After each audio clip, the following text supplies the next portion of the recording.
Paul So Hard is a channel built around dirt bike riding, urban exploration, and high-risk adventures, often documenting moments that seem routine right up until they aren't. On October 31st, 2025, Paul and a friend headed out for a Halloween special, riding through a creek bed that led toward an abandoned racetrack. At first, everything felt chaotic but manageable. Loose bolts, a bike with no rear brakes, and even an armadillo wandering into frame slowed their progress. But the mood stayed light, at least for a while. Then, as Paul slid down a slope near the edge of the trail, something pale caught his attention. Oh, no rear brake is scary. Front tire locked up. Oh my god, that's all the brake we have. Good thing she was in gear. Bro, there's a human skull. No. Yeah, I think so. No, bro, come down here. No way, that looks like a human skull, guys. This is not what I wanted to find. Bro, that's how fast I came. Bro, look at that. Is that not a human skull? I'm about to check her out. I've been watching the Dahmer doc and like... On edge? Bro, that's human. Oh, that is. Like that's dead. Those are teeth. Did we call the cops? I don't know about that one. Like that is a human skull. We'll carry it out for you. Holy crap, that is actually a human head. That is a skull. I don't think I've ever seen one before. Bro, that's teeth and everything, like. That's the murder weapon. That's kind of scary. Yeah, that's super scary. Should we take a photo at least? Yeah. Like, I think we gotta go to the authorities on this one. My buddy who's a cop, should we call him? And say we were riding in the woods and we found a human head? It's definitely homeless. They're missing some skull. Some teeth, I've yeah. never seen a human skull outside of a... But where's the rest of the body? It's just a skull, like if somebody just dumped the skull here. Yeah, so it can't be that bad. Unless some sort of animal got to him. Yeah. So this is our plan of action? I don't know if I want to keep, like, I think we need to call the cops. Well, call them if you want, but... You don't want to be a part? No, I'll fucking sit here all day long. I don't give a shit. Let me call my friend who's a cop. The realization brought them both to a halt. The teeth were still intact, some with visible fillings, and the exposed bone made it clear the remains weren't recent, but they hadn't been fully concealed either. There was no body nearby, just the skull lying in open view where no one should have left it. Paul immediately contacted a friend who worked as an officer, then called 911 to report the discovery. As they waited, patrol cars began to arrive, converging on the greenbelt from multiple directions. How you doing? Good. Yeah, we found a human skull back there. Okay. Through there, you can like gut through the fence and get there. Well, the cops showed up now. We're gonna go follow them. They're gonna talk to the homeowner and see if we can't sneak on by to get to where we want to go. But now I don't really know what's happening, but we're just going and seeing what's happening. So the people are actually gonna open up the gate, which is surprising. I didn't think they were, but to our surprise, they are. So we'll be able to go. Bro, this is getting crazy. This is like how to get trapped in 101. For real, but we're the cops, so we're good. Holy crap, we're actually going to find a human head. I wonder if they find the rest of the body. Like, I'm so intrigued. Yeah, I think if we go this way, we can get there too. Alright, we go through the fence right here and then minor hike, but not too bad. I didn't see any other body parts. Oh, I do. Where? Something right through there. That's got Oh. a piece of bone. Yep. Yeah. There's the rest of his backbone right there. Yeah. Must have washed out. Over here. Yeah. Yeah, if you look. My guess was All the way up. See right there to your left, and then right there behind that. Oh, there's another one, yeah. a shoe. Holy shit. Oh, there's a bunch in there. Holy cow. There's another one there. There's one over there. Holy My crap. guess was someone jumped off the train. That was my first Or thought. they got hit by a railroad. Yeah, or Now we got sent up to go get some more cops, so this is really getting crazy. I guess more units. Homicide is coming. Like, this ain't no joke out here. It's crazy. Now we have 2 cops. This is getting hectic, guys. Bringing all units. What on earth is happening? Oh shoot, now there's another cop car and another one. They are deep out here.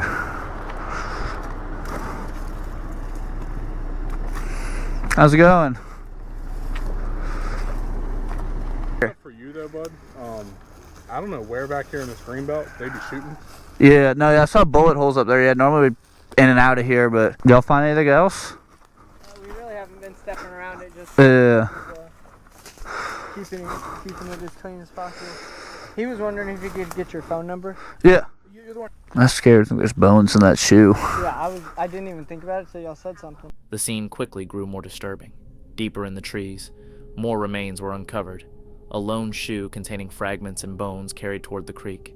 Paul and his friend stepped back as additional units and homicide investigators arrived, methodically documenting and securing the area. The casual Halloween ride they had started with suddenly carried real weight. They had stumbled upon something no one should ever encounter by accident. Even as the police worked, questions lingered. How long had these remains been there? Was this the result of foul play or a tragic accident? And why had it taken two riders on a routine adventure to uncover what had been hiding in plain sight? By the end of the day, the mood had shifted entirely.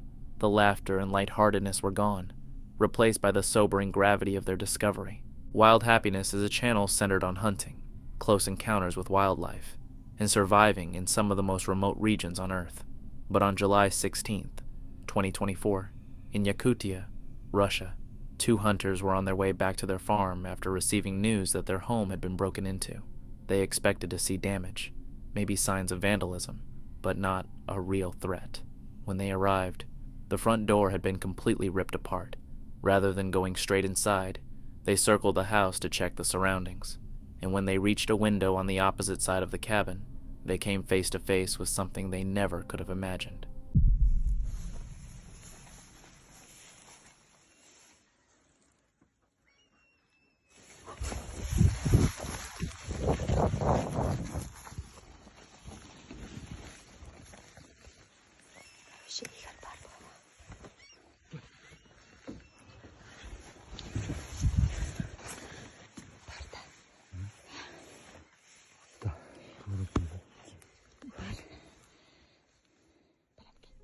As they crept closer to the cabin and peered inside, they were confronted with a massive brown bear that had somehow forced its way into the house.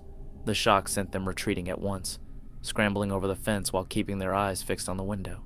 But when the bear began trying to make its way over the fence as well, the couple reacted the way any seasoned landowners in bear country would.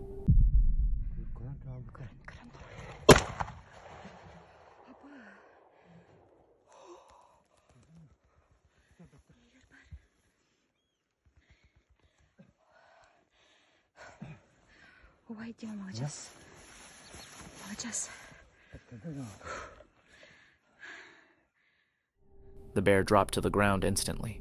The couple paused, taking a few deep breaths before cautiously making their way back toward the house, still trying to comprehend what had just happened. But when they reached the entrance and looked inside, the full extent of the destruction became immediately clear.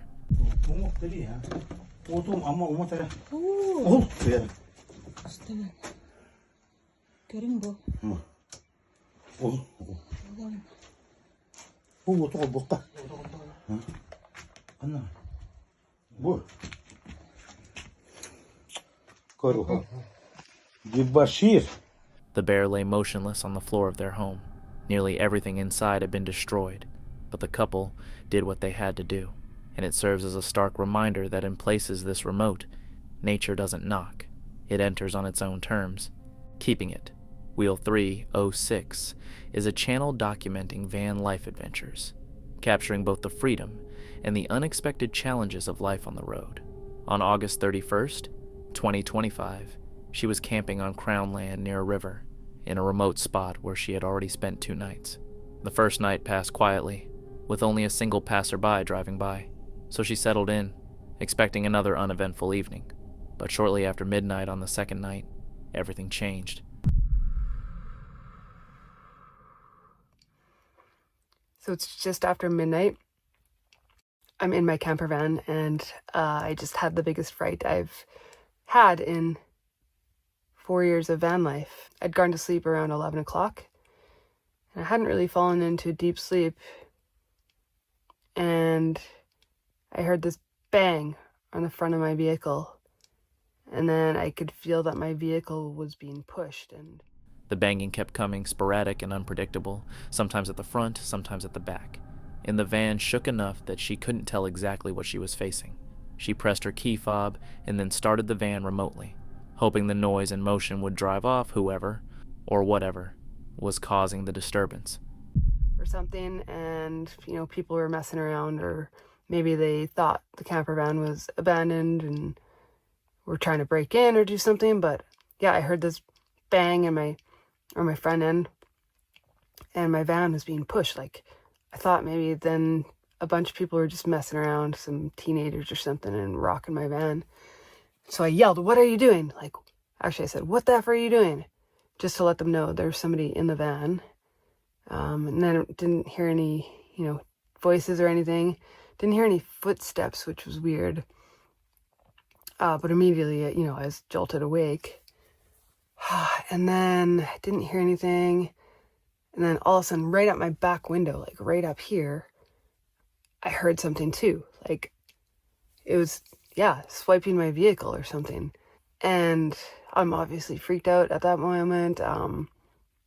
I grabbed my keys and I grabbed my cell phone and put the flashlight on and I pulled my window covering down, which was kind of silly, but I pulled the back window covering down to try to look out, but it was pitch black. After several tense minutes, the noise finally ceased, leaving only the stillness of the night. When morning came, daylight revealed exactly what had been lurking outside. I had my phone ready to call 911, and then I jumped. Well, I wouldn't say jumped, but I got back into my wheelchair from my bed as quickly as possible. I still didn't have any lights on. And I went to the front of my vehicle, I went to the curtain that divides my driver's area from the living area. And I opened it up and I looked out the front of my van and I didn't see any vehicles there. Like, that was the only spot that a vehicle could be there. My eyes adjusted sort of to the darkness and I looked outside. I didn't see anybody around. But I think at that point when I didn't see a vehicle or any people or anything, it started to sink in that it probably wasn't humans trying to get me, and it was probably an animal trying to get into my van. And now that I look around, there's definitely evidence that an animal was trying to break into my van. And I'm guessing it was a bear by the evidence left that I found this morning. Just right here. And you can see like a dirt paw right on my window there. I'm trying to look on the actual dirt. I imagine once I go out there, I'm going to see more evidence, but that was not there yesterday. Definitely not. So there's some more paw prints here on this window. On that window, it's hard to see, but then also my mirror. It turned out a bear had been rummaging around the van, likely drawn by the lingering scent of the slow-cooked meal she had prepared the day before. What she had feared was an intruder was really just a hungry bear in search of an easy snack. She documented the damage, inspected the van, and began planning new precautions, a motion sensor, and a dash cam to make future nights safer. The encounter served as a stark reminder that even a peaceful night by a riverside near farmland can turn tense in an instant. Adventures into History is a channel devoted to exploring abandoned structures and uncovering the stories behind them. But on October 16th, 2023, Robert and Dan stepped into a location that proved far more unsettling than they ever expected. Locals referred to it as the Old Willis Place, a former family property hidden deep within the Georgia woods. Abandoned since the early 1960s, parts of the house were far older than they appeared. As Robert and Dan moved from room to room, the exploration initially felt routine. Collapsed walls, a forgotten well, shattered bottles, and relics buried beneath decades of dust. This house really does look creepy. It doesn't matter what angle you're at. This is a creepy looking house. By the old refrigerator.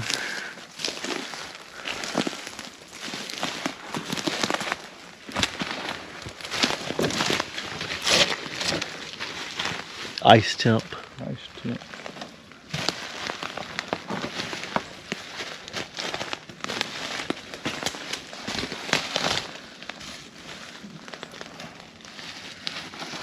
It's Progress. Progress? Uh-huh. That's the brand name of it. All right. Here we go. At first, nothing seemed out of the ordinary, but that changed when Robert crawled beneath the house to examine the split floor structure. He discovered an old Coca-Cola bottle dated 1958 and was preparing to slide back out when something moved above him, something that wasn't either of them. So that's a 1958 Coke bottle, right? What is that?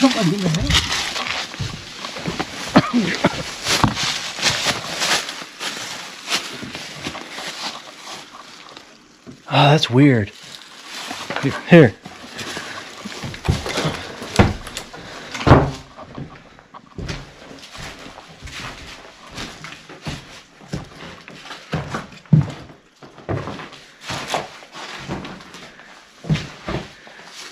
That is strange.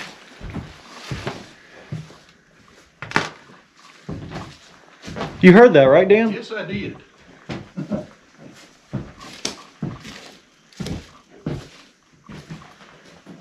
That was weird. All right, that's enough of this old house for a minute. We're gonna go look at something else. Hello?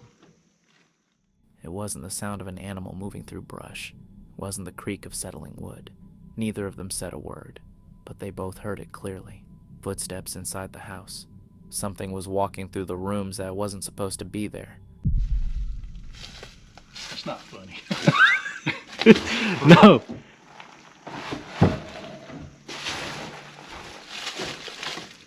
All right, you ready to go? Yeah, I'm ready.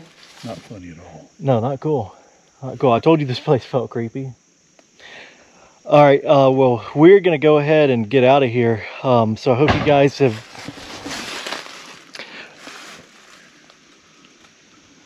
They never went back inside. It wasn't until they reached the yard that they finally dared to look back. / Wandering Jeepsy is a channel chronicling solo camping adventures, highlighting both the beauty of the outdoors and the unexpected risks of remote locations. On December 15th, 2024, she set up at a free campsite in southern Utah on Bureau of Land Management land. The area was quiet, surrounded by rocks, and completely empty. She spent time walking around, checking for wildlife or anyone else lurking in the shadows to make sure the spot felt safe. At first, everything seemed normal. The sun set, the wind picked up slightly, and she settled into her small, organized Jeep camper with her dog. The space was tight but comfortable, and after a long day, a quiet night appeared imminent. That calm didn't last. Earlier, while filming, she had mentioned being aware of a stalker who had been tracking her online. She kept it in the back of her mind, but hadn't expected it to intersect with this trip. And then, while walking around the campsite the next morning, just before leaving, she noticed a red truck parked at the end of the dirt road.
It didn't move at first.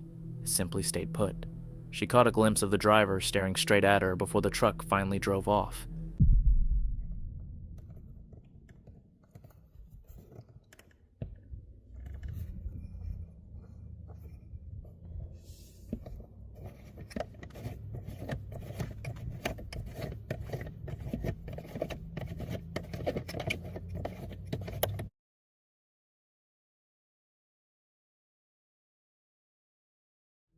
The encounter left her on edge. The isolation and the fact that she was alone made her acutely aware of every rustle, every small sound. Her thoughts raced, her dog, her protective gear, and how quickly she could move if the situation escalated. Because I'm not taking the chance of, of him coming back at nighttime or something.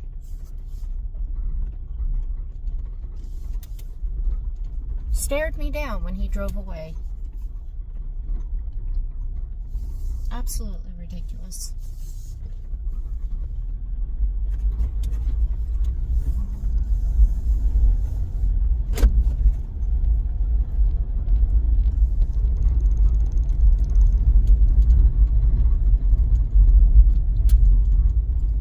I know I have protection and everything, and I'm not afraid to use my protection whatsoever when it comes to protecting me and my dog.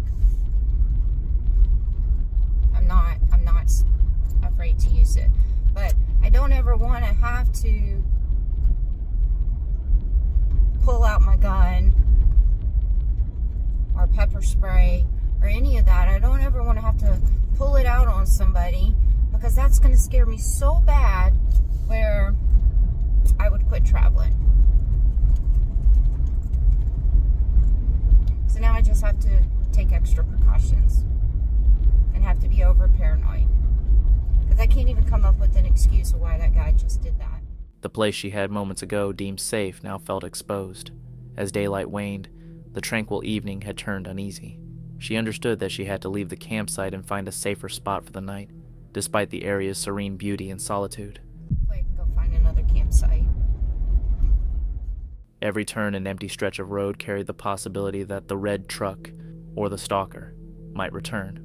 As she packed up and moved on, she reflected on the unpredictability of solo camping as a woman.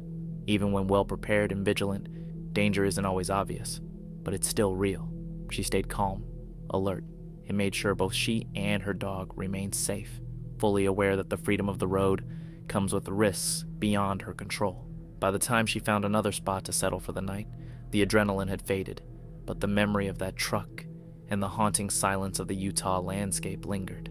It was a stark reminder that even in the most peaceful places, caution is never optional.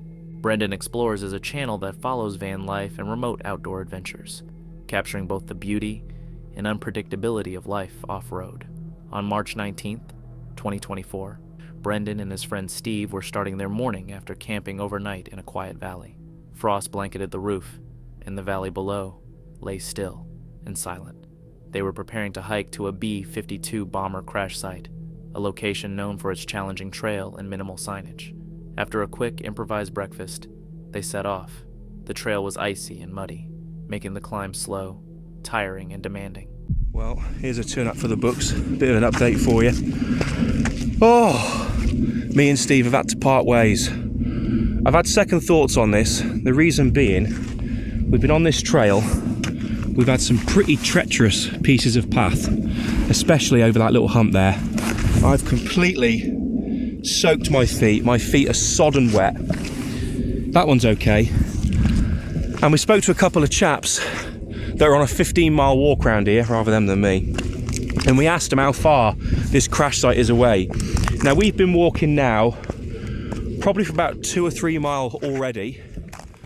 Brendan's boots quickly soaked through, and every step demanded caution to avoid slipping. Signposts were few, and the trail stretched farther than anticipated. After more than an hour, Brendan decided to turn back. Other hikers confirmed that the crash site was still several miles away, and pushing on in wet, cold conditions would have been unsafe. It's about another 3 or 4 miles from here. With the temperatures being sub-zero right now, even though the sun's shining, it is a cold day. I've now got wet feet. I know from previous experience, from doing various different things in my youth, that carrying on a sub-zero walk across treacherous ground with wet feet, with at least 3 or 4 miles to go, would be a pretty silly decision for my health. So it's not very often I turn back, but on this occasion, I didn't feel safe going forward, and I think you have to be honest with yourself and actually look at what's going to come if things go wrong. Steve pressed on alone while Brendan made his way back toward a safer path, but as night fell, an unsettling moment awaited. Someone was just outside the van. Oh. You alright, mate? Yeah. And there's a car. Did you have it as well? Yeah. Like a. Yeah. Well, I'm looking at you, mate. There's a car pissing about up there. It must have been.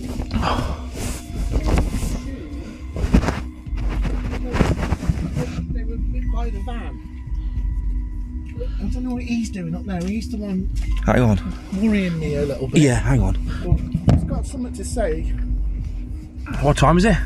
You stay away from my van. Honestly, when I heard that car go past, what were they doing? I don't know, but we've got somebody up there who's got a big spotlight on. he's our problem, because he's just driving backwards and forwards. If you look, he's definitely got a light on there. He's sitting up there. Is there something up there? That scared the living daylights out of me. Well, I just banged my roof, I did then. Jesus. A vehicle sat on a nearby ridge, its headlights sweeping the area for several minutes. Brendan watched from the van as it moved back and forth without approaching.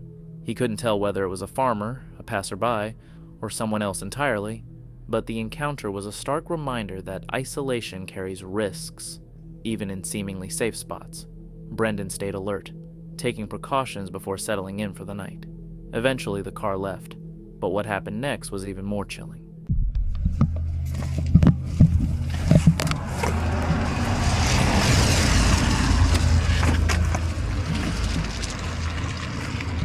That Land Rover. Yeah.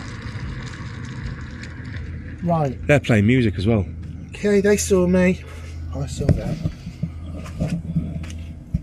See you now. Okay. What I will say is we're here, right? Yeah. Look at the distance between the farm, right? That's a fair way, that is. Yeah. And it's round a bend as well, so we're looking at it from here. The light's gone off.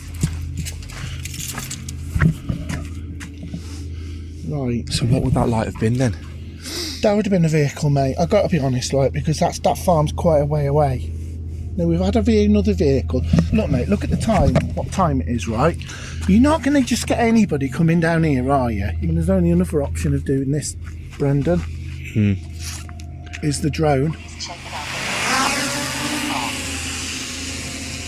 Apologies if you guys can't really see much because of how dark it is, but there's definitely something or someone at the brow of that hill. Look with your naked eye at the top of that hill. Yeah. See, it's picking up something. Yeah, yeah. It's like, mate, it's a fire. Look at the heat off. Look at the glow off it. What the hell are they doing setting fires at this time of night? It's quite a big fire, that was, because it showed up, didn't it? Car's gone past twice. Yeah. So we have two vehicles.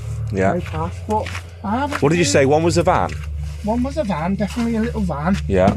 And the other was Land Rover. Yeah, that Land Rover. So conclusion in a nutshell is that we're going to carry on staying here.